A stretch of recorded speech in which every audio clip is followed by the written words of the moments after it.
네, 시청자 여러분 반갑습니다. 2025 대선 전략 정치 본색 진행을 맡은 한지입니다. 자, 오늘은 노영희 변호사님, 김종욱 민주당 선대위 언론특보님 나오셨습니다. 반갑습니다. 네, 안녕하세요. 네, 박수 해야 되는 거예요? 박수가 왜 이러네요.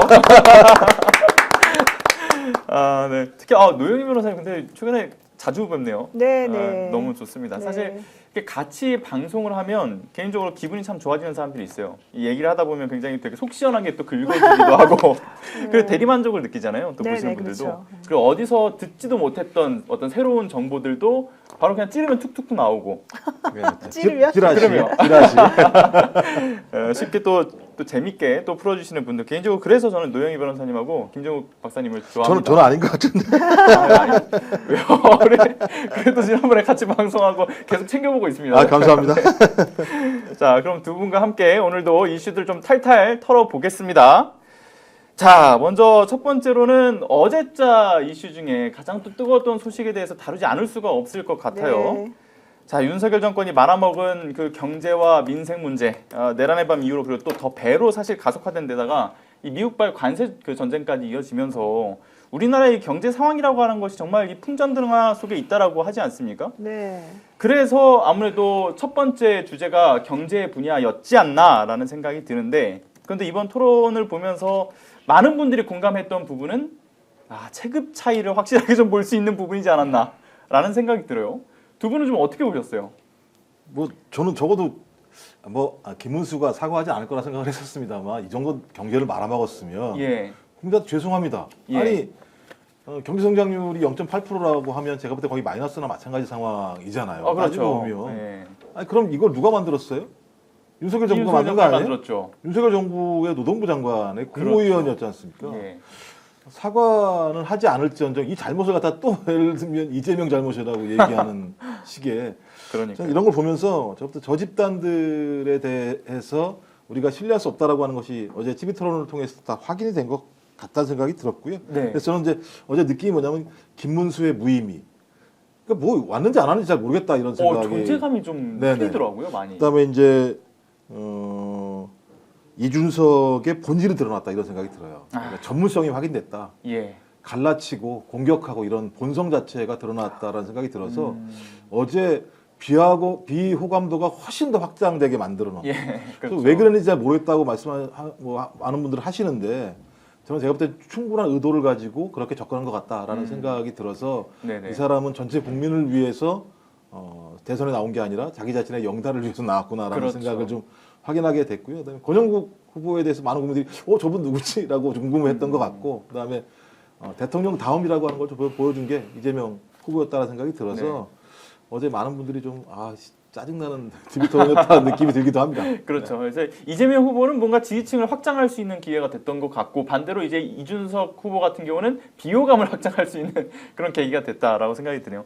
변호사님은 어떻게 좀 보셨습니까? 우선 저는 좀 놀랐어요. 김문수 씨가 네. 경제 분야는 내 분야가 아니어서 정치라면 내가 좀 말을 잘할 수 있는데 막 이런 주장하면서 이제 경제에 대해서는 그냥 말을 잘 못하겠다, 나 잘 네. 모른다 이렇게 얘기했잖아요. 그렇죠. 사실은 그게 되게 웃긴 게 이 사람 고용노동부 장관이었단 말이에요. 고용노동부 장관이라고 한다면은 최소한의 기본적인 경제가 어떻게 돌아가는지는 네. 알아야 되고 특히 고용과 관련된 이 정책에 대해서는 정확히 이해를 해야 되고 고용에 대한 정책을 정확히 이해하고 이걸 실천하는 사람이라고 한다면 경제를 모를 수가 없는 겁니다. 그렇죠. 그런데 어쨌든 본인은 뻔뻔하게 난 정치인이어가지고 정치 얘기는 할 게 많은데 이 고용 관련된 내용 내가 잘 경제가 관련된 내용 잘 모르겠다 이렇게 말하니까 이 사람 진짜 편하게 산다 이 생각을 내가 좀 개인적으로 했고요. 두 번째로는 이 사람이 말한 것 중에 팩트 체크를 몇 번 하다가 너무 힘들어갖고 관뒀는데 그 포기한 게 있어요. 뭐 지금 청년들의 고용 그 실업률이 일 안 하는 청년들이 취업심이 50만 명이 넘는다 이런 주장했잖아요. 예. 근데 실제 그 우리가 따져보니까 그 29세까지 청년들 중에 일 안 하는 청년의 숫자는 41만 명 정도 되고요. 그렇죠. 네, 그러니까 일단 10만 명이나 틀렸다는 거고요. 2025년 2월 들어서 고용지표에서 50만 명이 이제 넘어서는 것으로 나왔는데 제가 지금 좀 전에 말한 40만 명 넘는다는 거는 41만 명은 24년을 말하는 거고. 네네네. 그럼 24년, 25년 전부 다 어떻습니까?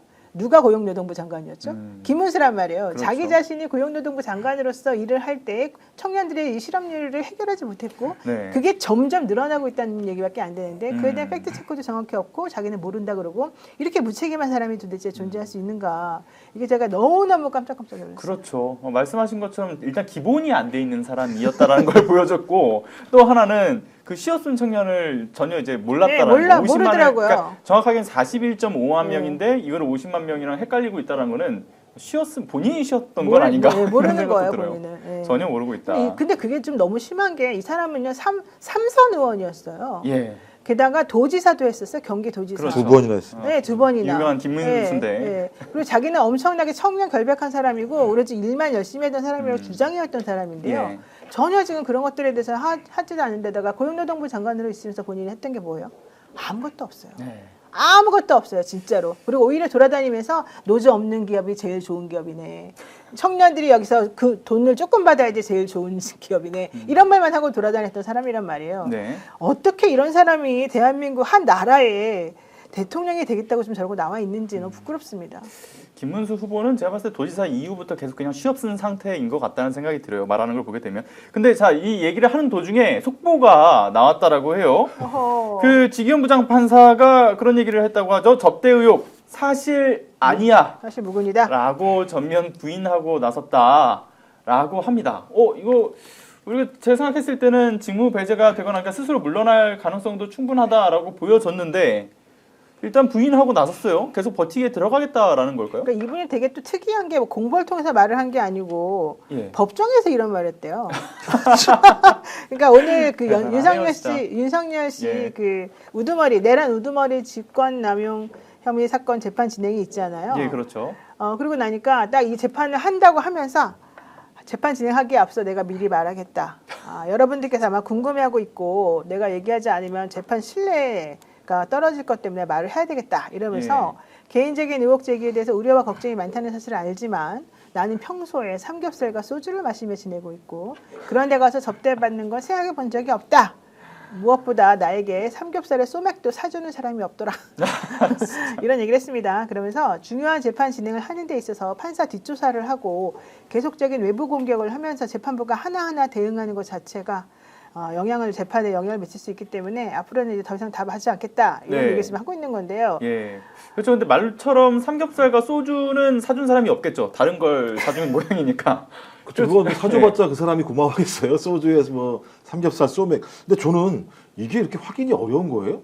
한 일주일 정도 걸려서 사실 확인을 해야 그러니까 되는 이 거예요? 얘기가 왜 지금 나왔을까? 네. 만약에 정말 이게 사실이라면 의혹 제기됐던 14일 날 청문회 당일 날 예, 그렇죠. 공보관 통해서 말을 해야죠. 네. 근데 지금 며칠이 지났어요? 일주일 한 지났잖아요. 한 예. 6일 정도 지난 거 아니에요? 이 타임에 얘기해야 할 만한 뭐 그것도 재판하다 말고 이 얘기를 해야 될 성질의 것입니까? 이 얘기가? 그러니까 이게 통상적인 모습은 아닌 게 분명하잖아요. 원래 이런 관련된 의혹이 딱 불거지게 되면 사법부에서 즉각적으로 사실이 아니다.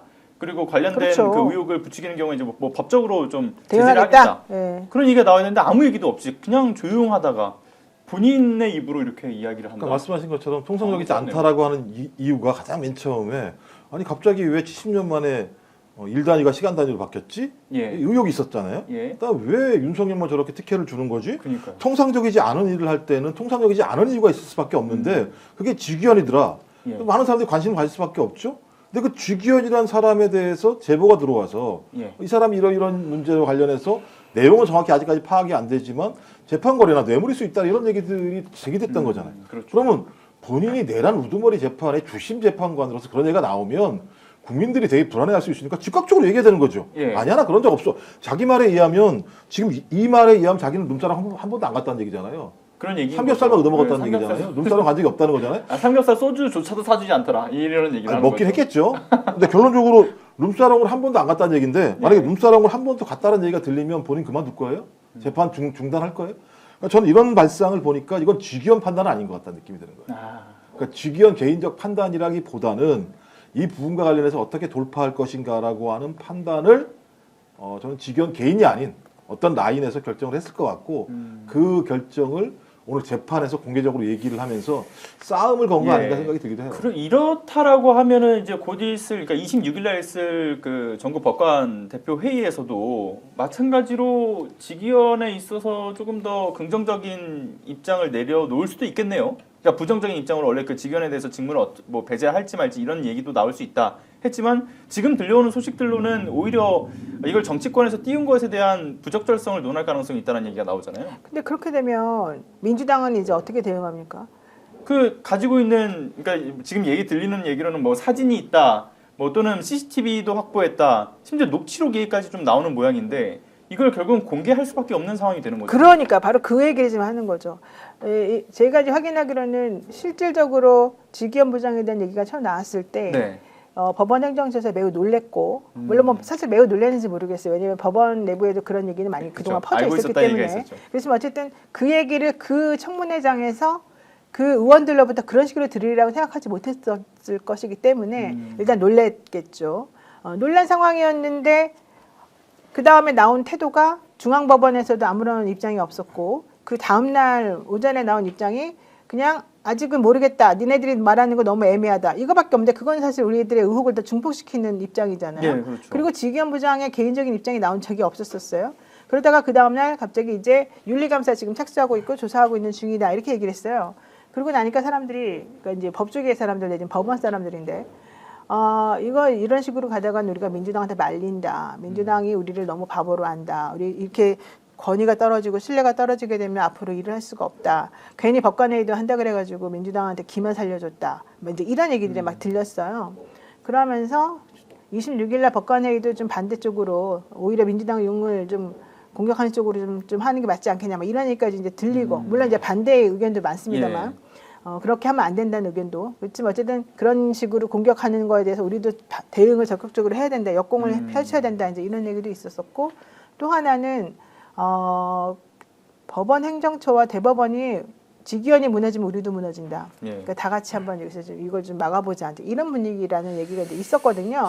그래서 사실은 그렇게 할 거라고 하는 건 누구라도 예상할 수 있는 일이기 때문에 민주당이 그걸 모르고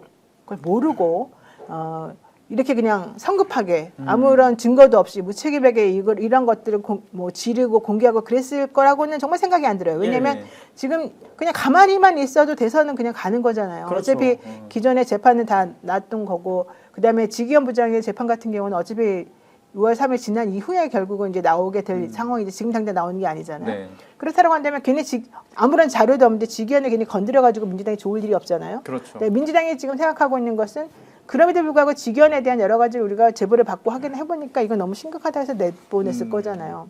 그러니까 없는 걸 들쑤신 것도 아니고 심지어 이제 복수의 제보자도 등장을 그렇죠, 하면서 그렇죠. 이미 많은 증거 자료들은 모인 상황으로 알고 있는데 근데 이제 앞서 말씀하셨던 것처럼 이 법관들 사이에서 그러니까 이 직위원의 그 의혹들을 터뜨리는 것 자체가 자신들의 권위를 떨어뜨리는 일이다라고 생각하는 것 자체가 저는 개인적으로 오히려 맞지 않다. 왜냐하면 본인들의 권위를 생각한다면 그 법관들 사이에서 이 양적인 요소는 직위원을 드러내야 되는 거잖아요. 근데 그렇지 않고 권위를 지키겠다는 말이 무슨 의중을 담고 있는지 참 이해할 수 없다는 부분이 생각이 드는데 사법부의 권위는 양심에 따른 판결에 의해서 국민들이 신뢰하니까 만들어지는 거예요. 근데 이 사람들은 그 이전에 공무원이에요, 그냥. 그렇죠. 공무원이라고 얘기하는 건, 그러니까 판사라고 하는 것이 특수한 계급이 아니에요. 근데 지금 발언을 하게 되면, 발언을 들어보면 판사는 특수한 계급처럼 얘기를 하고 있어요. 공무원은 국민한테 봉사한다라고 헌법에 그렇죠. 명시되어 있습니다. 근데 봉사를 어떻게 하냐? 판사들은 헌법과 법률에 따라서 양심에 따라 판결하는 방식을 통해서 아 그래, 그걸 제대로 했어. 라고 하면 그 권위를 존중해 주는 거죠. 그래서 제가 지금 말하는 거 보면서 문제가 있는 거 하나 하고 또 하나는 공무원이면 윤리감찰실에서 여기에 대해 사실 확인하면 가만히 있어야 돼요. 아니 윤리감찰실에서 이거 사실 확인을 해서 발표를 하게 되면 그 발표를 신뢰할 수밖에 없는 거잖아요. 근데 직위원이라는 사람이 자기가 재판을 하고 있는 주심 재판 현장에서 모든 카메라가 들이대는 상황에서 그런 얘기를 했다라고 얘기하는 건 이거 정치적으로 활용한다라고 볼 수 있는 측면들이 꽤 있는 거죠. 그럼 이건 제가 볼 때는 이것도 특히 대선을 앞두고 이런 발언 하나하나가 얼마나 중요한 문제인지 고민을 못하는 것 같다는 생각이 들고 또 하나는 본인이 눈사람 안 갔다 이렇게 얘기하는데 제가 볼 때 구영식 기자가 쓴 책에 의하면 그때 이제 검사에 대한 스펀 얘기만 나왔습니다만 고위직 판사도 있다는 얘기가 나왔거든요. 그럼 만약에 예를 들면 본인이 룸사롱을 갔다라고 하는 사실만 확인이 되면 본인은 또 많은 분들이 보는 앞에서 거짓말을 한 거예요. 양심에 따라서 판결해야 될 자가 공개적인 장소에서 거짓말을 한 거예요. 마지막 하나는 뭐 여기 노영희 변호사님도 계속 말씀하시는 겁니다만 4월 5일, 6일, 7일 날 사인이 많았다고 하는 거 있지 않습니까?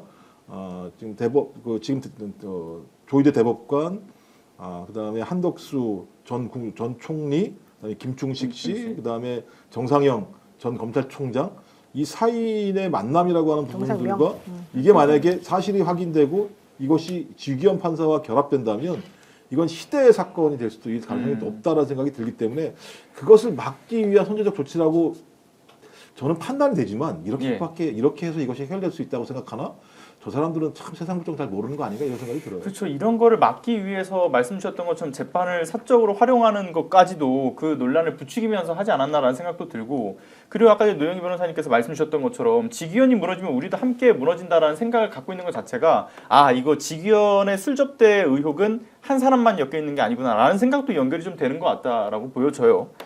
자, 아무튼 직위원 얘기는 여기까지 하고요. 일단 다시 돌아와서 저희 토론 얘기로 좀 돌아갈 것 같은데. 올리브님 이하 여러분들이 법원 기자들도 직위원 도와준다고 했대요. 이제 이런 댓글들을 많이 보내세요. 아니 법원 기자들이요? 이분만 그런 게 아니고 많은 그 프로그램의 채널에서 이제 이 직위원 부장에 대한 얘기를 할 때 이런 종류의 댓글이 계속 올라와요. 그래서 이제 왜 그렇게 이런 글들이 올라오는가라고 이제 확인을 해보면 사실 이제 이건 있어요.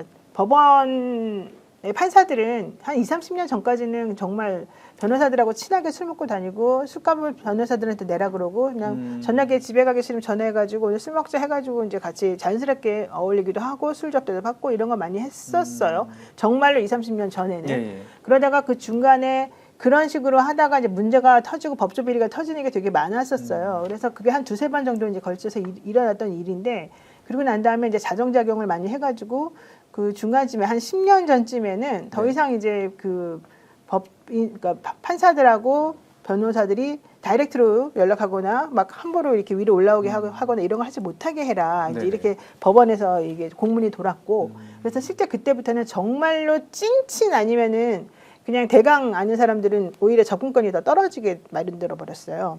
그리고 옛날에 그 오히려 이제 사람들하고 술 잘 마시고 놀러 다닐 때는 한 장소를 정해놓고 그냥 가서 술을 마시면 그냥 가면 돼요. 돈을 안 내고. 그러면 그 마담이 원래 이제 그 스폰을 하기로 했던 사람에게 뭐 몇 월 며칠 날 언제 오셔가지고 드셨습니다 하고 가면은 결제해주고 이런 시스템들이 영수증을 있었어요. 달아놓고 그냥. 그러니까 그렇게 하기 위해서 그때 이제 이 사람들이 왔다는 걸 증빙을 해야 되잖아요. 그러니까 그 업소에 있는 분들이 이분들이 왔다고 사진도 찍고 업소에 있던 분들이 이렇게 증거도 남겨놓고 이제 이런 것들이 있었다는 거예요. 근데 그러다가 이제 그런 문화가 있으면 안 되고 그런 것 때문에 큰일이 벌어지고 나니까 나중에는 이제 그런 문화가 이제 거의 없어졌고 정말 친한 사람 아니면 이제 못하게 됐는데 그 와중에도 이제 직위원 부장 같은 경우는 다른 판사들보다는 훨씬 더 유연하게 사람들하고 이렇게 어울리는 걸 되게 좋아하고 이렇게 상냥하고 되게 친절하게 잘 대해줬다는 거예요. 그래서 그 기자들이 특히 이제 그런 판사들한테 얘기 듣고 이런 거 되게 좋아하잖아요. 근데 그런 식으로 검사든 뭐 판사든 이런 기자들하고 어울리는 걸 조금 꺼려하고 또 내지는 변호사들하고 만나는 걸 꺼려하게 되면 결국 소스나 이런 거를 얻기가 어려워지니까 점점 그런 거에 목말라 있었어요. 그러다가 그런 사람들이 이런 직위원 부장 같은 사람을 만나면 너무 고마운 거죠. 그래서 한동훈도 사실은 그래서 고마운 사람이죠. 한동훈은 술은 안 먹지만 자료는 잘 준 사람이었거든요. 뭐 출입처 기자들한테 그렇게 이쁨 많이 받았다고. 그래서 이제 마찬가지였던 거예요. 직위원도. 그래서 뭐 밤의 공보관이라는 얘기가 이제 별명이 있다는 게 나오는 게 이제 그런 얘기였어요. 근데 직위원은 오히려 술도 먹으면서 사람들하고 관계도 더 좋게 해주니까. 그래서 사람들이 직위원 부장이 나쁜 사람은 아니다. 이제 이 얘기가 이제 도는 거예요. 요즘에 직위원 부장을 공격한다는 얘기가 나오니까 직위원 부장은 사실 되게 착한 사람이고 순한 사람이고 그다음에 사람들하고 관계를 잘 맺을 뿐이지 현실적으로 뭐 특별히 나쁘게 뭘 하는 사람은 아니다. 근데 자꾸 직위원을 공격하는지 모르겠다. 이러면서 이 사람에 대해서 뭔가 좀 좋은 뜻으로 말을 해주는 사람들이 이제 점점 변명해주는 사람이 늘어나는 주로 기자들 사이에서 늘어나고 있는 거잖아요. 늘어나죠. 근데 기자들만 그런 게 아니라 이제 다른 동료 판사들도 물론 이제 자기한테 똥물 튀길까봐 말을 잘 안 하지만 어쨌든 그런 사람들이 있는 거죠.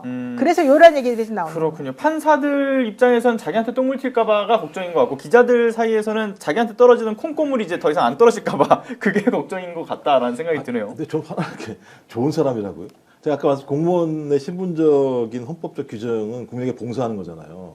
국민들이 지금 얼마나 화나 있습니까? 화난 네. 이유가 뭡니까? 직원 때문에 그런 거 아니에요? 그렇죠. 그러니까 말도 안 되는 내란의 우두머리이고 파면당한 대통령에 대해서 저렇게 특혜를 베풀면서 그것을 인권으로 포장해주는, 저는 그런 사람들을 좋은 사람이라고 평가하면서 이 사태를 갖다 호도하는, 그러니까 본질적인 내용들은 왜 주기현이라는 판사가 저런 행위를 했는지, 그 행위를 하게 된 배경이 뭔지를 알고 싶어 하는 건데, 갑자기 야, 그런 건 중요한 게 아니라 주기현은 좋은 사람이야, 좋은 사람이니까 나쁜 일 안 했을 거야 라고 얘기하는 게 기자들이 가지고 있는 비판적인 저널리즘인가요? 좀 말도 안 되는 논리를 가지고 들어와서 그렇죠. 얘기하는 거 보면서 우리 사회가 언제부턴가 기득권을 지키기 위해서 모든, 예를 들면 기자들이나 이런 사람들이 거기에 고개를 숙이고 있는 모습들을 지금 보는 것 같다. 그래서 저 너무 짜증나요, 그런 거. 결국 뭐 채팅창에서도 나왔지만 그 범죄자 카르텔의 자기 보호를 위한 언론 그렇죠, 플레이로 그렇죠. 보인다라고 이야기가 나오네요. 이거 말이 정확합니다. 예. 범죄자 카르텔의 자기 보호를 위한 언론 플레이 너무 예, 멋있어요. 그렇죠. 그래서 제가 봤을 때는 뭐 때론 누군가한테는 지기현이라는 사람이 좋은 사람일 수도 있겠죠. 왜냐하면 자기 접대를 무시하지 않고 바로 받아주니까. 그 사람들 입장에서 좋을 수 있다. 근데 국민들 입장에서는 이 정도로 악인이 따로 없죠. 자, 근데 지기현 얘기 여기까지 하고 다시 돌아와서요. 대선 토론 이야기로 네, 다시 네. 넘어와야 될 것 같습니다. 자, 대선 토론에 있어가지고 단연 부정적으로 눈에 띄던 한 사람은 이준석 후보잖아요. 앞서서 그 두 분이 이야기를 해주셨지만 이번에 나온 이야기들을 보면 크게 기억에 남는 거는 별로 없는 것 같아요. 하나는 친중 프레임을 계속 어떻게든 엮어보려고 했던 거. 그리고 또 하나는 호텔 경제학. 맞아, 호텔 경제학 부분. 이걸 딱 봤을 때는 그냥 이준석 후보는 조롱하려고 나왔구나라는 생각이 들어요. 근데 그 조롱하려고 했던 모든 프레임들이 다 와장창 무너졌잖아요. 네. 이재명 후보가 단순하다, 극단적이다. 요거 한마디에 그냥 정말 이준석 후보는 극단적이고 단순한 사람이 됐다라는 생각이 좀 들어요. 근데 아무리 그래도 이준석 후보 입장에서는 나름의 그 전략적으로 판단을 하고 이걸 준비를 하지 않았을까라는 생각이 드는데 이번에 봤던 모습을 보면 전략적으로 아무 생각이 없고 전략적으로 같이 의논을 해줄 사람도 전혀 없어 보인다라고 생각이 들 수밖에 없는 것 같거든요. 그리고 이런 것은 아마 국민들 입장에서도 시선은 비슷한 것 같아요. 이번에 역대급 비호감도를 찍을 수밖에 없다. 왜냐면 이전에도 4주 연속 여론조사에서 비호감 1위를 찍었잖아요. 예, 저 그렇죠. 이런 후보도 본 적이 없는데 살면서. 스픽스에서도 또 커뮤니티에서 조사를 돌렸다고 하더라고요. 무려 한 11만 명이 투표를 해주셨습니다. 많이도 하셨네. 근데 82%, 지금 이제 12만 명으로 늘었나 보네요. 13만 명 정도 투표하신 것 같은데, 13만 명. 82%. 와. 이건 아마 정말 이 부동의 저 82%를 계속 가지고 갈 거라는 생각이 들어요. 요거는 뭐 두 분의 평가도 크게 다르지는 않을 것 같아요. 비호감도에 대한 문제는. 저부터 이제 거의 역대급이라는 생각이 들어요. 그렇죠. 이 정도의 반응이 나왔던 대선 토론에서 저런 비호감도가 있었다는 생각이 드는데, 제 생각에는 이제 어제도 스픽스에 나와서 이제 그 TV 토론 끝나고 나서 논평을 한 적이 있었는데, 저는 철저하게 좀 계산된 것이 아닌가 생각이 들어요. 아까 말씀하셨던 예. 중국 포비아, 중국은 대단히 문제가 많아. 근데 이재명 후보는 친중적이야. 예. 친중적이니까 본인이 중도 보수라고 얘기하지만 중도 보수 아니야. 저 사람 좌파야. 이런 낙인 찍기를 하는 방식을 통해서 이런 프레임을 만들려고 본인이 짠 거 아닌가 생각이 들어서, 그런 프레임을 왜 짰을까? 제가 볼 때 두 가지 정도겠죠. 10%를 넘고 싶다라고 하는 생각이 있겠죠. 10%를 넘어야지만 예. 자신이 이후에 차차기로서의 의미 있는 어떤 이미지를 만들 수 있다라는 생각 하나가 있을 것이고, 또 하나의 판단은 돌아갈 준비를 하고 있나? 이런 생각도 했었어요. 돌아갈 판을 까나? 왜냐하면 어제 내내 나만이 이재명 후보와 가장 잘 싸울 수 있어를 보여주고 싶어서 안달이 난 모습이었단 그렇죠. 말이에요. 또 그렇다면 저건 돌아갈 준비를 하는 거 아닌가라는 생각이 들었기 때문에, 그리고 이 10%를 돌파하기 위해서는 누구한테 계속 자기가 호소를 해야 되느냐? 제가 볼 때는 20, 30대 남성, 예. 70대 이상의 좀 매우 보수적인 성향을 가지고 있는 유권자층에게 호소하는 방식. 저는 여기 딱 들어맞는 걸 갖고 와서 자기 딴에는 대단히 논리적으로 토론을 압도했다고 생각을 예. 하는 것 같은데, 세상에. 그 결론은 뭐냐면 많은 사람들이 뭐 저런 빌런이 다 있지라고 하는 느낌을 만들어낸 상황이 돼버렸기 때문에, 근데 하지만 본인이 나와서 그랬잖아요. 내가 매우 잘했다고 얘기를 했잖아요. 아이고. 그러니까 제가 볼 때 그 의도는 자기가 생각했던 만큼의 결과가 나올지 모르겠습니다만 정확하게 타겟팅했던 부분에 대해서 자기가 나름대로 잘했다고 예. 판단한 것 같아요. 느낌에. 근데 심지어 이준석 후보가 호소하는 건 2030 남성뿐만이 아니라 저는 김문수 후보한테도 호소한다는 생각이 들었거든요. 자기만의 자꾸 이 확신을 얻기 위한 질문을 계속 던지잖아요. 그렇죠? 뭐 이거에 대해서 어떻게 생각하십니까? 그 말을 던짐으로써 다시 또 이재명 후보를 공격을 하고 이런 것의 반복이었던 것 같아요. 돌아갈 준비. 그러니까 돌아갈 준비를 하고 있다 이런 생각이 들고요.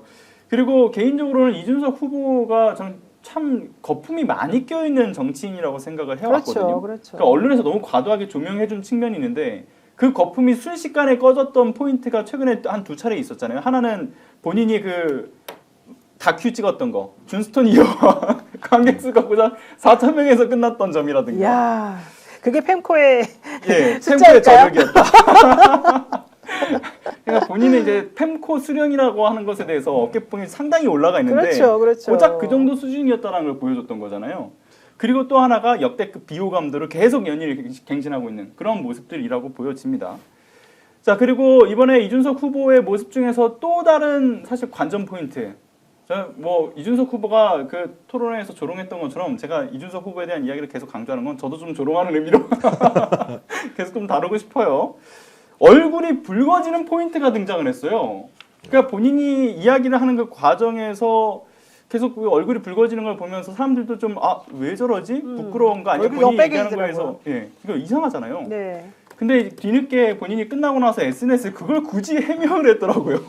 내가 염증약을 먹고 있어서 그래서 지금 얼굴이 빨개지는 거다라고 이야기를 하는데 아니 저런 거를 굳이 해명한다. 그러니까 내가 화난 것도 아니고 부끄러워서 얼굴이 빨개진 것도 아니야 라는 게 전 어릴 때부터 많이 봐왔던 모습이거든요. 그러니까 이게 어린 친구들이 그러니까 자기 자존감이 굉장히 강한 사람들이 어떻게든 내가 한 말이 맞는 말이야라는 걸 어필하려고 하다 보면 그 중간중간에 이렇게 얼굴이 빨개지기도 하고 또 역공을 당하면 거기서 부끄러워서 또 얼굴이 빨개지기도 하지 않습니까? 그런 전형적인 모습을 보였다라고 생각이 들어요. 그러니까 본인의 도발이 먹혀들지 않고 뭐 이재명 후보가 앞서 얘기했던 것처럼 단순하다 또는 뭐 극단적이다라는 그 역공이 또 크리티컬을 매겼다 이런 생각이 드는데 그런 이유에서 빨개진 거겠죠? 약은 좀 너무 대단한 소리인 것 같고요. 염증약 많이 먹으면 얼굴이 좀 창백해지겠죠. 빨개지는 건 말이 안 되는 것 같고 일단 이준석 대표가 워낙 그럴 거라고 생각했기 때문에 저는 특별히 기대는 안 했습니다만 일단 저 타임에서 얘기한 건 김문수는 내가 완전히 묶고 가도 된다. 이게 그 사람에게 그날 보여줬던 태도예요. 뭐 권영국은 당연히 신경도 안 썼고 그렇죠. 이제 가장 자기하고 대적할 만한 사람은 이재명밖에 없다. 이제 이렇게 주장하면서 실질적으로는 이재명이 지금 내세우고 있는 경제학이나 이런 능력 같은 경우는 다 허구다. 이걸 말하고 싶어서 사실은 이재명을 공격하기 시작한 거잖아요. 그럼 본인이 내세우는 경제는 뭔가요? 본인이 내세우는 정책이라는 건 정확히 뭐였나요? 전 그걸 들어본 적이 없어요. 그날 했던 것 중에 하나가 예를 들면 아까 말한 호텔 경제학 같은 그거밖에 기억이 안 나요. 얘기를 따지면 호텔 경제학의 얘기는 아주 이제 이재명 대표가 예전부터 그 선순환 구조에 대해서 설명을 해주는 건데 그쵸. 극단적으로 단순화시켜서 돈이 돈을 번다. 이 경제가 이제 돌아가야지 된다. 이걸 설명하기 위해서 만들어낸 거잖아요. 예컨대 뭐 다 아시겠지만. 내가 호텔을 운영하는 사람이다. 근데 지나가던 김종국이가 들어와가지고 호텔 나 오늘 밤에 들어오겠습니다 하면서 10만 원을 맡겨놓고는 이제 갔어요. 물론 그 시간은 예약을 취소할 수 있는 그런 시간 정도였겠죠. 근데 미리 이제 선금을 만들어 놓고 줬어요. 그러니까 호텔 입장에서는 10만 원 들어왔네. 이걸 써야지 해가지고 그 동안에 밀렸던 외상급을 갚기 위해서 옆에 있는 뭐 가구점에 가서 가구를 들여오고 10만 원을 썼어요. 그럼 그 10만 원은 다시 가구점 주인이 또 다른 일을 할 수 있도록 치킨집에 가서 치킨 사 먹어야지. 그러다 치킨 한 10만 원 또 사 먹는 게 됐고, 그럼 또 치킨집도 또 매출이 일어나니까 우리도 이제 돈 써야지 하면서 문방구에 가가지고 문구류를 사면서 또 10만 원 썼다는 거잖아요. 그리고 난 다음에 그 돈을 돌고 돌고 돌아가지고 결국 그 동네에 있는 마을을 한 바퀴 다 돌아서 경제가 어느 정도 활성화가 되고 한순환이 되고 났는데 갑자기 그 숙박하겠다고 했던 그 나그네가 돈 돌려주세요. 나 이제 여기 못 묵겠어요. 다른 데 가야 됩니다. 돈을 받아서 돌아갔다. 그러면 한 푼도 사실은 호텔 주인은 돈을 번 것이 없는데 어쨌든 외상값을 갚은 셈이 되었고 뭐 한 게 되었고 전체적으로는 다 경제가 한바탕 잘 돌아간 게 됐다. 이게 과연 가능한 얘기냐. 이거는 이제 이 얘기를 하니까 이게 과연 가능한 얘기냐. 넌 이것의 논리적 모순이 뭔지 아냐. 막 이런 얘기를 막 하는 거예요. 근데 지금 그런 문제를 논리적 모순으로 접근하면 안 된다는 거죠. 실질적으로 하고 싶었던 것은 돈이 돈을 만들어내는 구조, 그다음에 이 경제가 어떻게 살아날 수 있는 그 시스템을 만들어내는 구조, 이런 걸 설명하고 싶었던 거잖아요. 근데 그런 것들에 대한 그 포인트, 정말 중요한 거는 관심을 갖지 않고 너는 왜 말도 안 되는 거짓말로 사람을 현혹하니? 이게 이제 그 사람이 그날 하고 싶었던 말이었잖아요. 그럼 좋다. 이재명 대표가 말도 안 되는 얘기를 사람을 현혹해서 10만 원을 가지고 어떻게 경제가 활성화되고 마을이 살아나는지를 보여줬다면 그럼 당신은 그럼 한번 당신 나름대로 그러면 이론을 가지고 설명해봐라 라고 말했어야 돼요. 예. 근데 그렇게 말하면은 이제 이준석 대표는 그 말을 했을까요? 아니에요. 이준석 대표는 그런 질문이 들어오면 자기는 또 딴소리를 하면서 이재명 대표가 극단적이고 이상한 사람이어갖고 남의 말꼬리만 자꾸 늘어진다. 또 이렇게 공격을 했을 거라고요. 그러니까 이 얘기는 무슨 얘기냐면 자기는 하나도 생산적으로 뭔가를 만들어내지 못하는 주제에 남이 한 얘기에 대해서는 그냥 무조건 비난하고 뭐 이렇게 갈라치기하고 뭔가 분란을 일으켜가지고 자기가 말로 상대방을 제압했다라고 하는 인상을 심어주기 위해서 하는 것밖에 안 되지. 네. 진짜로 대통령이 돼가지고 대통령을 이렇게 말장난하면 되는 게 아니잖아요. 대통령이 돼가지고 무엇을 어떻게 하겠다는 것에 대한 제안을 하나도 제시한 게 없다는 거예요. 로드맵을. 그거는 거기 나온 수많은 사람 다 마찬가지예요. 권영국 후보도 이 노동당 관련해가지고 노동 문제를 니네들이 얘기하지 않고 오로지 이 기업이 잘 사는 거, 그다음에 뭐 돈 많이 버는 거, 뭐 생산 향상성 누리는 거 이런 것만 얘기하니 이제 이 얘기만 하고 사실 들어간 거지. 본인도 어떤 식으로 이거를 구체적으로 활성화시켜가지고 지금 현재 국민의 경제가 나쁜데 이걸 해결하겠다 이런 거 없었었거든요. 예. 뭐 김문순을 말할 것도 없고. 그렇죠. 그러면 여기서 가장 핵심적인 건 누구예요? 결국에는 경제를 살릴 수 있는 사람이 이재명밖에 없다. 예. 이거밖에 안 보이는 거잖아요. 오히려 띄워주기 예. 했던 멘트들이었죠. 그런데 그러니까 그런 얘기를 하다가 이제 이준석 후보 같은 경우에는 너무 밀리고 말을 할 수가 없고 그렇게 되니까 갑자기 중간중간에 말문이 막히면서 얼굴이 빨개졌겠지. 예. 근데 그거를 자기도 모르게 이거 우리가 뭐라 그러지? 그런 그 부신피질 무슨 호르몬 이런 거 나와가지고 네네네. 자기가 이제 비자발적으로 자기가 관여할 수 없는 그런 것들 그렇게 하는 거를 갖다가 빨개지고. 이제 염증약으로 해결하니 이게 얼마나 웃기는 그렇죠. 거냐. 그러니까 이제 본인이 화가 난 거죠. 화가 예. 났지. 자기 방식대로 돌아가야 되는데 예. 안 돌아가니까 안 돌아가니까. 매우 화가 나는 정책이 거죠. 없다니까 그렇죠. 정책이. 그러니까 자기가 뭐라 그랬습니까? 자기가 TV 토론 나가면 상황이 완전히 바뀔 거야. 바뀔 거라고. 예. 얘기했죠. 그래서 자기가 뭐 43%로 이긴다 이런 얘기까지 했어요. 그러니까 자기는 이 플랜을 짜고 들어간 거예요. 그러면 내 플랜에 내가 딱 1,000원 덫에 들어와야 되는데 들어오질 않아. 그렇죠. 그러니까 시간이 지나면 지날수록 화가 나는 거겠죠. 그리고 이준석은 경제학 전공자가 아니잖아요. 케인즈주의의 승수 효과라고 얘기하는 건 다 확인된 실증적인 사례예요. 그럼요, 맞아요. 기본적으로. 근데 이거 갖다 부정을 하는데 그러니까 이재명 후보가 얘기하려고 하는 게 뭐냐면 정부는 재정 정책과 통화 정책을 가지고 경제에 개입하는 거예요. 경제가 안 좋은 상황이면 어떻게 하느냐? 정부가 마중물로 돈을 집어넣어요. 집어넣는데 얼마나 집어넣을 것인가, 어떤 타이밍에 집어넣을 것인가, 누구에게 집어넣을 것인가를 판단하는 건데 그 순환고리가 그렇다는 거예요. 돈이 들어가면 그렇지. 이게 계속 순환이 되니까 예. 순환을 어떻게 시킬 것인가의 판단은 정부가 하는 거예요. 그럼 이거 누가 하느냐? 대통령과 경제당국이 하는 거예요. 그러니까 나는 이렇게 하겠다고 얘기하는 건데 국민들한테 이걸 설명하기가 너무 어려우니까 단순하게 이런 순환 구조가 있습니다라고 얘기를 했더니 그걸 가지고 예를 들면 말도 안 되는 말꼬리를 잡은 건데 네. 이 말꼬리를 잡은 사람이 비판하는 가장 큰 논거 중에 하나가 뭐냐면 밀튼 프리드만이라고 하는 신자유주의 경제학자. 근데 1960년대 밀튼 프리드만이 뭐라 그랬냐? 경제가 안 좋으면 헬리콥터로 돈 뿌리라고 얘기했어요. 그러니까 자기 스스로가 말도 안 되는 경제학에 대한 식견을 가지고 그냥 꼬리 잡아가지고 이재명 후보만 공격하려고 하는 발상인 거예요. 그래서 내 1번, 2번 덫을 만들어 놓고 야 1번에 네. 들어오냐, 2번에 들어오냐 딱 짱 보고 있다가 안 들어오니까 화가 나고 올라가고 이런 상황을 만들어낸 거거든요. 그러니까 예. 적어도 국민을 위해서 정책을 가지고 희망이나 확신을 주려고 나온 게 아니라 어떻게든 내게 들어올 수 있게 할 수 있는 사람들에게 공격의 논거를 제공하려고만 나온 측면이 있기 그렇죠. 때문에 제가 볼 예. 때 이 사람은 제가 볼 때는 거의 그러니까 대통령이 자기가 없다는 걸 이게 방금, 네. 그날 네. 했던 게 잘난 척이잖아요, 말하자면. 네네. 자기가 너무 잘났다는 걸 보여주고 싶은데 뭘로 잘났다는 걸 보여줄 수 있느냐? 어려운 말에 써서 잘났다는 걸 보여주고 싶은 거예요. 그러니까 케인즈의 승수 효과라는 말을 계속 쓰는 거예요. 그렇죠. 케인즈의 승수 효과가 결과적으로는 뭐예요? 경제 활동의 변화가 총 경제 산출에 미치는 영향이 뭔지 실제 여기 이렇게 이만큼 딱 들어가가지고 뭔가 영향을 미치게 되면 그것이 승수 효과를 늘어가지고 그렇죠. 좀 더 커지게 된다 뭐 이런 얘기인 거잖아요. 근데 사람들이 그걸 모를 거라고 자기는 생각해가지고 아. 이재명 네가 말한 게 그거니? 근데 그거는 돈이 진짜 있어야 되는데 왜 돈이 한 푼도 없는데 너는 그런 얘기를 하고 있니? 예. 말도 안 된다. 이 얘기하다가 갑자기 프리드만 얘기하잖아요. 근데 프리드만도 결국엔 돈을 뿌려가지고 이걸 만들어낼 수 있다는 그러니까요. 건데 결국은 다 똑같은 말이거든요. 프리드만식이나 이재명 대표 말이나 사실 같은 결론을 내기 위한 하나의 다른 방법을 가지고 얘기한 것 뿐인 네네. 거예요.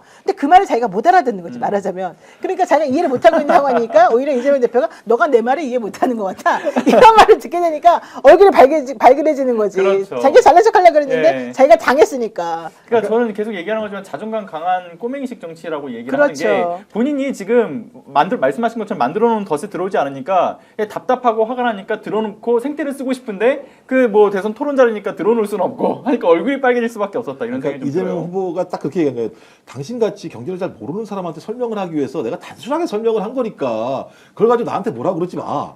이런 예. 얘기를 하고 같이 토론을 해보자. 근데 제가 볼 때 어제는 토론이 된 게 아무것도 없어요. 토론은 그렇죠, 없었어요. 없었죠. 그러니까 예를 들면 일방적인 공격만 했었기 때문에 그러니까 네. 많은 국민들은 이 어려운 상황에서 소위 대통령 후보로 나온 사람들이 우리에게 조그마한 희망이라도 줬으면 좋겠다는 생각을 가지고 있었는데 그렇죠. 희망은커녕 오히려 예. 저런 집단들이 경제를 운영하면 안 되겠구나라고 하는 부분들을 사실을 확인해 줬다라고 하는 것이고 그렇게 타겟팅을 잡은 이유가 전체 국민이 아니라 예. 자기에게 도움을 줄 수 있는 지지층만에게 호소하려고 했다라고 하는 건 그 사람은 적어도 공익적 관점을 가지고 있지 않다. 그런 아. 사람이 대통령이 되면 나라가 무너진다. 그걸 우리가 어떻게 알았느냐? 윤석열을 통해서 확인했다. 맞습니다. 자, 근데 앞서 그 이준석 후보가 얘기했던 호텔 경제론과 관련해서 그 네티즌들이 커뮤니티에 이런 얘기를 하더라고요. 그 이준석 후보가 얘기하는 호텔 때문에 자꾸 대전 리베라 호텔만 떠오를 수밖에 없다 이런 얘기가 좀 나와요. 자기 발등을 찍는 건가요? 예, 자기 발등을 찍고 있다라고 얘기가 나옵니다. 아무튼 뭐 본인의 그 성상납 의혹과 관련돼서는 그 건희사랑의 강신업 전 대표죠. 그러니까 강신업 변호사가 그 무고죄로 이제 소송을 건 게 이제 검찰에 기소돼서 송치가 돼 있는 상황이지 않습니까? 그래서 자꾸 이런 호텔을 떠올리게끔 만드는 게 본인한테 안 좋을 것 같은데 라는 생각이 좀 들게 만들어요. 아니, 호텔 문제가 아니라 이제 최근에 벌어진 문제가 더 큰 예. 거죠. 지금 여러 가지 예를 들면 명태균 게이트요? 예. 명태균 게이트 같은 경우가 제가 아무리 들어봐도 이건 제가 볼 때는 법적으로 벗어날 수 있을까라고 하는 고민이 들 정도의 구체적인 내용들이 나오고 있는 상황인데 저는 그거 걱정하라. 뭐 호텔 얘기야, 뭐 옛날 얘기니까 그렇다고 치더라도 본인 직접 닥치고 있는 이 문제에 대해서 본인 해명 하나도 안 하잖아요. 그러니까 남한테는 그렇게 계속 해명을 요구하고 자기한테는 매우 간대한. 근데 그런 사람들의 정치를 하면 누가 피곤해지느냐? 국민이 피곤해져요. 맞습니다. 자, 그러면 또 다른 주제도 좀 살펴보도록 하죠. 어제자가 또 마침 광주민주화운동의 45주년이지 않았습니까?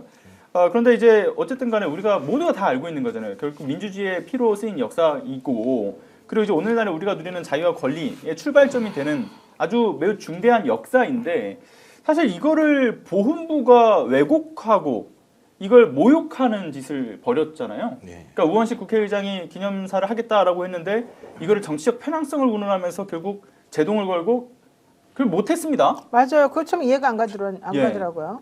실질적으로 국건식이래. 그 우원식 의장 같은 경우 매우 화가 났어요. 그래서 보훈부에다가 공식적으로 항의도 했죠. 도대체 무슨 짓이냐? 국회의장의 권위와 위치에서 당연히 해야 될 수 있는 우리가 해야만 하는 그런 일을 하겠다고 저희가 나섰는데 보훈부가 말도 안 되는 이유를 가지고 못하게 했다? 딴지를 걸었다?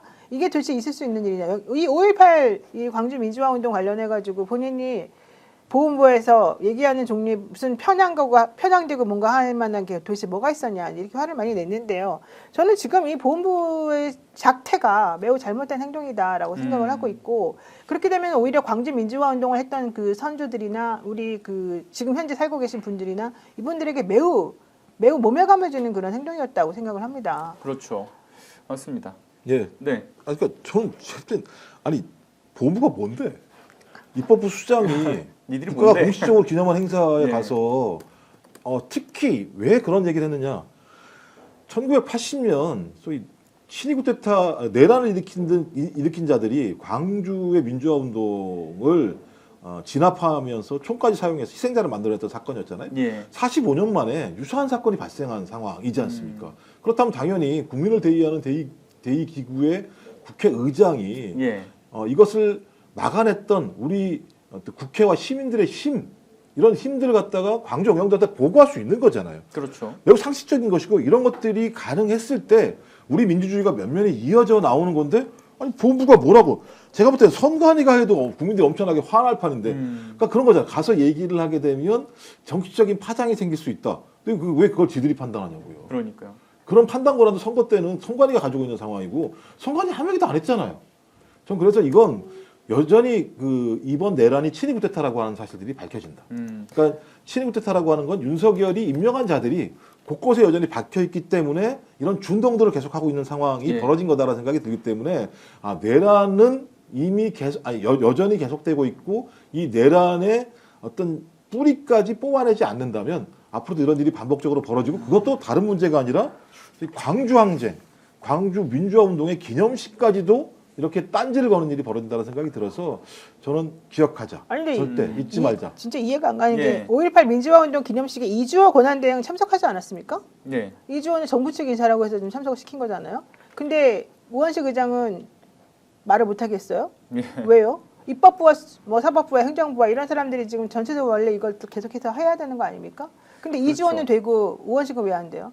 정책 편향성을 논할 거였으면 참석조차 못하게끔 네, 했어야 아예 되는 둘 건데. 다 하지 말라고 그러든지. 그러니까요. 공정하게 해야 되는 거 아니에요? 공평하게? 그러니까 말 그대로 선택적으로 우원식 의장만 드러내기 위해서 네. 그 판단을 했다라고밖에 볼 수가 없는 부분인 건데, 그러니까 결국은 목적은 그건 것 같아요. 일단은 5.18 민주화 운동을 부정하겠다라는 거에 대한 목적의식도 있는 거지 않습니까? 근데 그런 생각을 같이 공유하고 있는 사람도 이번에 도드라지지 않겠는가라고 생각했는데 여지없이 김문수나 조이대가 또 불참을 또 했죠, 기념식에. 네. 일단 김문수 같은 경우는 그 김용태 비대위원장이 뭐라고 얘기합니까? 김문수가 5월의 정신을 누구보다 잘한다 이런 얘기를 했는데 헛소리죠. 왜냐하면 헛소리죠.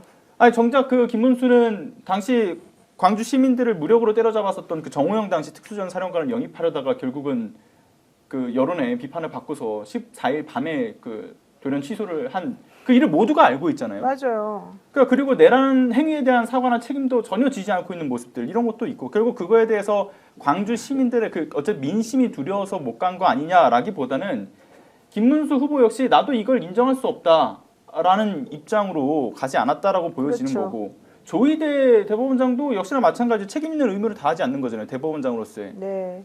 그러니까 결국은 이건 개인의 선택으로 볼 수가 없는 문제다라고 생각을 하는데 도대체 이들이 무슨 생각을 하고 있는 건가? 참 이해할 수 이들은 없습니다. 아직도 여전히 인정을 못하는 거죠. 여전히 자기네들은 이제 워낙 사람들이 비난을 많이 하고 비판을 많이 하니까 뭔가 우리들 아닙니다라고 말하고 싶은 것처럼 하지만 실제 이들의 행태는 기본적으로 아직까지도 변한 게 하나도 없다 이렇게 생각이 들고요. 참사랑님이 얘기해 주셨는데 이번에는 유가족분들도 맨 앞에 배석을 안 하고 네 번째에 앉혔대요. 예. 그리고 이주호는 그 와서 말만 하고 참배도 안 하고 그냥 가버렸다는 거예요.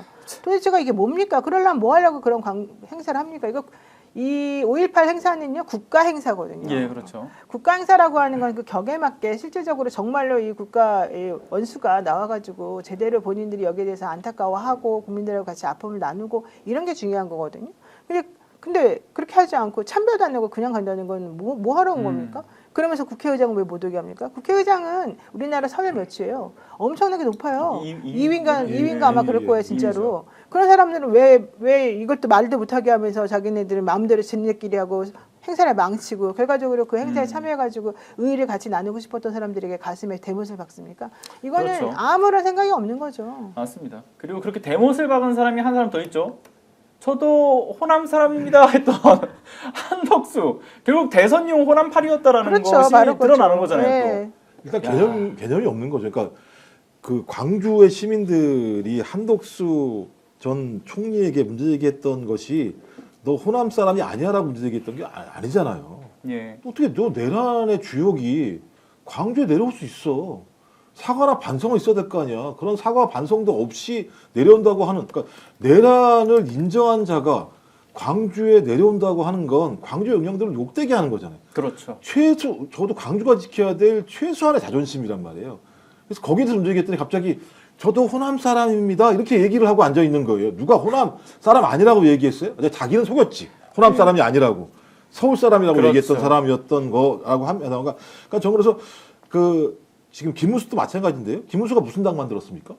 자유통일당 만들었잖아요. 그 자유통일당 당 대표. 5월 인정 안 해요. 자유통일당 아닌가요? 자유통일당 맞죠? 맞아요. 그러니까 자유통일당 맞아요. 대표였어요. 거기는 5월 인정하지 5월 민주화운동 인정하지 않는 그렇죠. 정당의 예. 태생적인 한계가 분명히 있는 거예요. 전 그래서 적어도 내란 세력들은 여전히 제가 볼 때는 전두환의 피와 연결돼 있다고 볼 수 없다. 볼 수밖에 없다. 예. 그러니까 이들은 독재라고 하는 부분들을 DNA로 가지고 있고 예. 이것들을 어떤 틈만 만들어지면 그것이 합법이든 아니면 불법이든 그런 세상을 통해서 자기들의 이익들을 공유할 수 있으면 되는 거다라는 생각을 가지고 있어서 그 생각들이 계속 지금까지 몇 년이 유지해 왔다는 생각이 들거든요. 그러니까 저는 이번 기회에 그게 누적됐으니까 터졌겠죠. 이번에 예. 내란이라는 형태로 진짜 6월 3일 이후에 새로운 정부가 들어선다면 이런 부분들을 발본색원하지 않는다면 우리의 후배들 아니면 우리의 미래들 같은 경우도 또 유사한 일을 당할 수 있다는 생각이 들어서 그렇죠. 이번 참에 제가 볼 때는 확실하게 뿌리를 뽑아야 된다고 생각을 합니다. 예, 저 내란 DNA는 핀셋으로 뽑아낼 수가 없는 부분이라고 생각하거든요. 그러니까 완전히 그냥 드러내야죠. 드러내버려야 된다라고 생각이 듭니다. 자, 그리고 이제 내란 이야기가 나와서 말인데 그 내란 속의 윤석열 앞서 좀 이야기하려다가 좀 넘어갔는데 이번에 그러니까 오늘자 오전 10시 15분에 이제 4차 공판을 한 거잖아요. 네. 그런데 그 4차 공판에 대한 이슈도 이슈지만 바로 이제 어제자 이 재판에 참여하기 바로 전날에 백의종군 하겠다라면서 탈당을 했어요. 근데 개인적으로 좀 생각을 했을 때 백의종군이라고 하는 것이 맞아 떨어지게 되려면 실은 출당이나 탈당에 대한 권유 이야기가 나오기 전에 먼저 선제적으로 해야 되는 거잖아요. 그렇죠. 그런데 이 얘기가 나오고 나서 갑자기 탈당을 했다라고 하는 것은 김문수 후보의 어떤 지지율이라든가 아니면 그 당내 김문수 조직에 의해서 좀 밀려나서 멱살 잡고 끌려 나갔다 이렇게까지 느껴지는데 아니 뭐 대내적인 평가는 좀 어떤 것 같습니까? 그 뭐 특히나 국민의힘 내부나 이런 쪽에서의 평가도 좀 궁금해지고요. 근데 저는 야 이런 걸 평가를 해야 되나 이런 생각이 들 때가 있어요. 말씀하신 것처럼 본인이 계속 이 판에 개입하려고 했던 거 아니에요? 그러니까 1차 개입은 한덕수를 통해서 개입하려고 예. 했던 것이고 그 개입이 실패하니까 아주 급박하게 자기가 성명을 발표하면서 김문수 자가 지지했던 것처럼 얘기했었는데 그 내용의 중간에 보면 한덕수를 지지했다가 그렇죠. 바꿔서 나왔다는 걸 보면 지금 또다시 어떤 형태로든지 김문수를 통해서 2차 국민의힘 장악을 하려고 했던 측면들이 분명히 있는 것이고요. 근데 이 장악과 관련해서 본인이 장악하는 과정을 쭉 진행을 하다가 이제 나올 때가 나와도 아무런 문제가 없게 선대위를 다 만들어 놨어요. 예. 그러니까 이미 지금 국민의힘 선대위는 김문수 선대위가 아니고 제가 볼 때는요, 그냥 윤석열 시즌2 선대위예요. 그렇죠. 거기서 다 들어가 있어요. 그러니까 윤석열 입장에서는 본인이 탈당을 하건 안 하건 상관없이 이미 국민의힘의 선거는 자기의 영향력 아래서 돌아간다라고 판단하는 거예요. 그러니까 지금이라도 아주 편안하게 그래. 뭐 내가 탈당을 해도 아무 상관없어. 그게 효과가 있는 거야? 오케이. 그럼 내가 탈당을 해주지. 라고 얘기를 하는 상황이죠. 그리고 예. 또 한 번 물어봤죠. 김문수한테. 야 그게 도움이 될 것 같아? 라고 공식적으로 물어봤잖아요. 내가 탈당하면 김문수 네가 도움이 될 것 같니? 이렇게 물어봤었잖아요. 그쵸. 그랬더니 김문수 후보 얘기 이 문제는 내가 얘기할 수가 없고 스스로 예. 알아서 결정하실 문제다라고 해서 판 딱 깔아주니까 그래? 그럼 내가 나갈게 라고 얘기한 건 자신감. 그러니까 탈당이라고 하는 건 정치적 행위는 중요하지 않고 예. 이미 국민의힘 선대위는 윤석열의 선대위라고 판단하고 내 영향력을 계속 확인할 수 있다라고 판단했기 어차피 때문에 내가 먹은 판이야라는 게 있는 것 같고 그리고 그 저희 근데 개봉 그게 계리도 넣었잖아요. 그게 더 웃기는 게 뭐냐면 예. 처음에 윤석열 탈당해야 된다고 이제 막 난리를 쳤는데 김문수가 흐지부지하고 애매모호하게 하니까 욕을 많이 먹었어요. 김용태 비대위원장이 가만히 있어가지고 예. 그러다가 김용태 비대위원장이 다시 용기를 내가지고 이번 주 주말까지 탈당하세요라고 이제 막 얘기를 했잖아요. 예. 그랬더니 그것 때문에 막 또 자기네들을 지지했던 사람들이 욕을 했단 말이에요. 그러니까 갑자기 김용태가 꼬리를 쫙 내리면서 그거는 안 해도 됩니다. 알아서 합시다. 이제 이렇게 냈는데 하필이면 이미 다 해결됐어요. 그러고 난 바로 직후에 윤석열이 나 탈당하겠어 이렇게 해버린 거예요. 그러니까 네. 이제 김용태 완전 바보 된 거 아닙니까? 그러니까요. 혼자만 얼굴에 완전 똥칠을 하게 된 거죠. 그 김용태를 바보로 만든 건 좀 김문수 후보의 의도가 좀 있었다는 생각도 좀 드는데요. 그러니까 그렇게 좀 활용을 한 것 같다. 그러니까 자기한테 쏠릴 욕을 네. 똥바가지를 얘한테 씌워가지고 네. 얘한테 모든 걸 책임 전가하고 나는 여기서 좀 빠져나가자 그러니까요. 이런 게 있었겠죠. 근데 어쨌든 간 중요한 건 누군 희생양이 돼야 되니까 그래서 김용태를 희생양으로 삼았다는 거죠. 네. 멍청하게 김용태 혼자 그걸 다 뒤집어 쓰고 있었는데 그 다음에 윤석열은 또 다 보관이 있는 거지. 다 나에게 계획이 있다. 김계리를 집어넣을 테다. 왜냐면 그 전에 자기가 석동현을 집어넣어 놨는데 자기가 탈당하는데 석동원이 거기 있으면 되게 웃기잖아요. 모양새가. 예. 그러니까 사람들이 또 비난했단 말이야. 탈당 쇼다 어쩌다 이러니까 그럼 좋다. 석동원 나올게 안 할게 이래놓고는 석동원을 욕하던 김계리를 세우는 거예요. 그때 그러니까 온갖 쌍욕을 김계리가 하던데. 석동현에 대해서 엄청나게 욕을 하고 예. 윤상현에 대해서 욕을 막 바가지로 했었잖아요. 그렇죠. 이 사람을 국민의힘에 넣어버린 거야. 자, 그러면 윤상현 등등등등, 나경원 등등등등, 김계리한테 기분이 좋을까 안 좋을까 잘 모르겠지만 김계리는 완전히 바보 되는 거 아닙니까? 근데도 불구하고 그러니까요. 자기는 태어나서 난생 처음으로 입당한다 그러면서 막 신나가지고 내가 글을 써놨는데 결국은 이제 자기는 나와 있지만 김계리를 통해서 뭔가 또 해보겠다 이런 취지인 것 같아요. 근데 김계리가 그 정도 끝발은 당연히 안 되는 거고 네. 아직 그런 체급도 안 되는 건데 결과적으로는 윤석열은 그런 것 같아요. 내가 탈당을 하든 안 하든 아무 의미가 없다. 이미 대선은 끝났다. 나는 내가 영향력 행사할 수 있는 사람들에게는 이런 식으로 행사하겠다. 니네가 나를 자꾸 괴롭히고 하지 어쨌든 제명은 못 시키잖아. 그러면 나는 내가 스스로 구국의 결단으로 니네 당을 위해서 내가 이렇게 했다는 것만 만들어 놓으려고 하니 야 김계리 잘해주고 앞으로 내 말 잘 들어. 이거 같아요. 제가 봤을 때는. 그렇네요. 그러니까 대외적으로는 좀 쇼를 하면서 결국 안쪽에서는 이제 강하게 좀 푸시를 해서 자기의 압박 그 어떤 힘이 존재한다라는 걸 보여주기 위함이 있었다라고 생각이 들고요. 지금 뭐 댓글은 오히려 좀 지기현 사진 오후에 공개한다는 게 어, 댓글로 아, 좀 그래요? 그래서 이제 지기현 얘기 예. 왜 안 하냐고 지금 그래요. 그렇죠. 기대가 됩니다. 근데 지기현 얘기는 앞서 하긴 했는데요. 오늘 이제 또 기대할 수 있는 부분들이 좀 있을 거라고 생각이 듭니다. 사진이 나와야 얘기를 하죠. 그렇죠. 그리고 현재 만 한 2천여 분 정도가 봐주고 계시는데 아무래도 저희 두 분의 속 시원한 발언 때문에 계속 시청을 유지하고 주고 계시는 게 아닌가라는 생각이 들어요.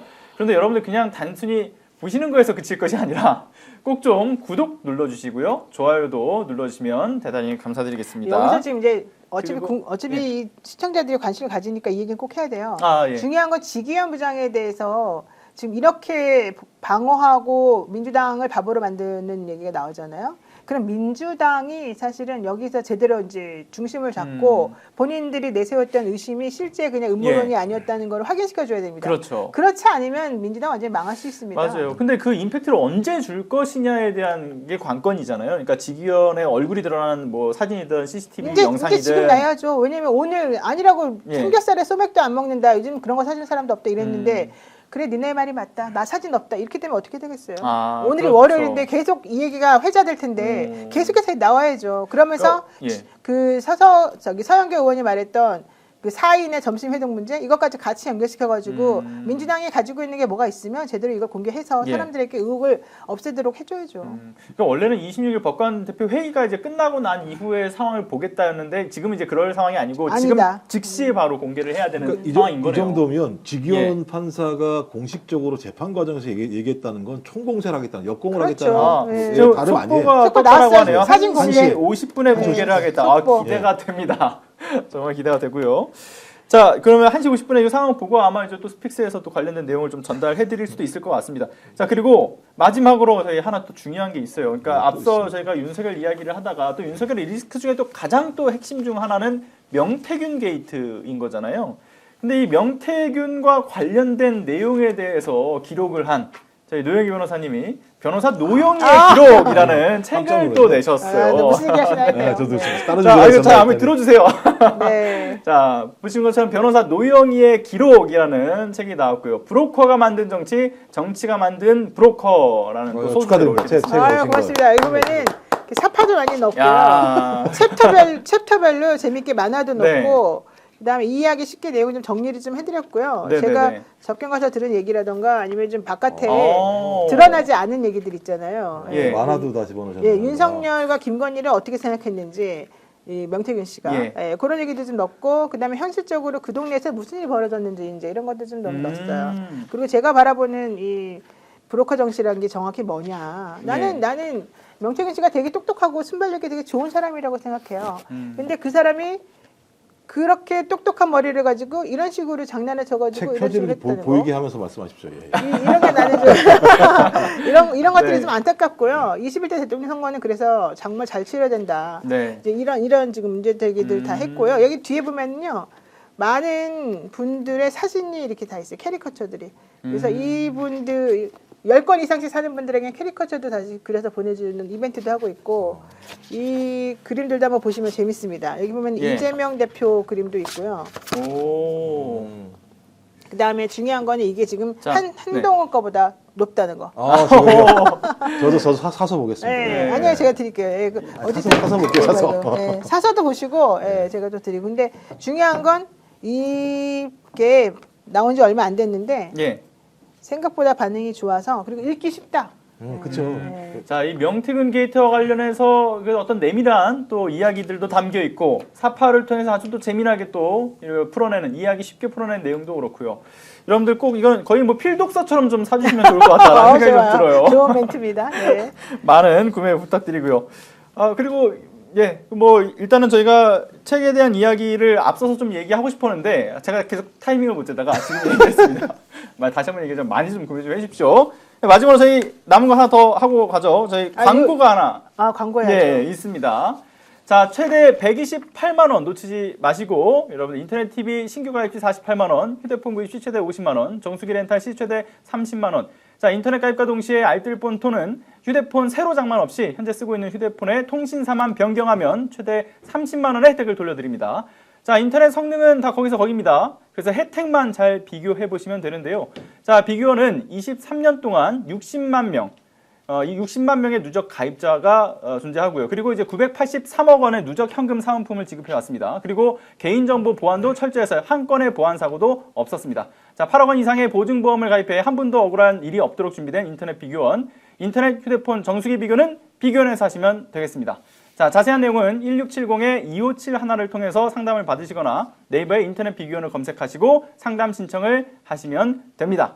그리고 두 번째, 자, 더 착한 보험입니다. 자, 믿을 수 있다. 더 착한 보험은 단순 보험 가입만 하는 것이 아니라 최적의 보험 플랜을 제안해 드립니다. 현재 가입된 보험이 당신에게 맞는지, 그리고 진단 서비스와 리모델링 안내, 그리고 이것부터 해서 맞춤 상품의 제안까지 1644-1236, 1644-1236 또는 010-7612-3303으로 연락해서 현명한 보험 플랜 만들어 보시면 좋을 것 같습니다. 자, 2025 대선 전략 정치 본색 오늘은 여기까지 하겠습니다. 노영희 변호사 책 많이 구매해 주시고요. 노영희 변호사님 그리고 김종욱 민주당 선대위 언론특보와 함께했습니다. 감사합니다. 고맙습니다. 고맙습니다. 오늘 방송 어떠셨습니까? 마음에 들었다면 구독, 좋아요로 스픽스를 응원해 주십시오. 여러분들의 구독, 좋아요는 가장 큰 힘이 됩니다. 스픽스 구독, 좋아요.